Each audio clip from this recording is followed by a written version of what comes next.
So get out. That is the message from Rock and Roll Hall of Famer Neil Young to Spotify workers as the company's CEO stands by podcast giant Joe Rogan, despite his past controversial comments. Quote, Neil Young saying, to the workers at Spotify, I say Daniel Ek is your big problem, not Joe Rogan. Ek pulls the strings. Get out of that place before it eats up your soul, says Neil Young.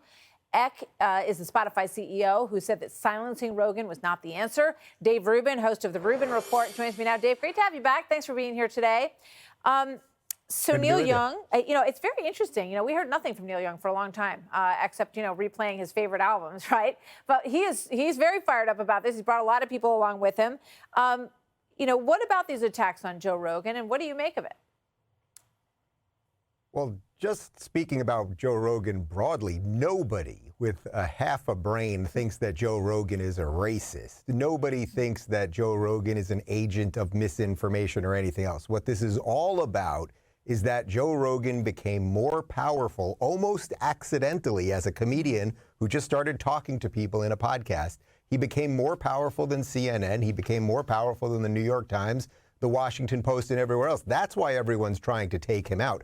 Nobody thinks that Joe Rogan, because of some words that he said 10 years ago in a non-pejorative way, I mean, he was often quoting other people saying words in a negative way to make fun of them. Nobody thinks he's a racist. But Neil Young, I just checked on YouTube myself. Neil Young is still on YouTube, and you're not going to believe this. The scary Joe Rogan is also on YouTube. So Neil Young, if you're watching Fox, put your money where your mouth is, man. Don't just get off Spotify, get off YouTube. And you're going to have a lot of other places you're going to have to leave as well.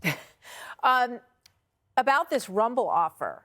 They've offered him $100 million, which is what he got from Spotify. And as you say, he's the most popular podcast in the entire country, if not the entire world. He has an enormous contract with Spotify because he has 11 million listeners, which, if people look up the ratings of their favorite TV shows, they're going to find that this is well above that, right? What's going on with this Rumble offer? I know you had some behind-the-scenes stuff on that. Yeah, I was at the dinner 2 nights ago when it came to be. I was one of the guys that came up with the idea. I did merge my company, Locals, with Rumble, so I am somewhat involved in all of this. I can tell you, Rogan, if you're watching, the deal is 100% legit, and if you want more money, maybe we can negotiate.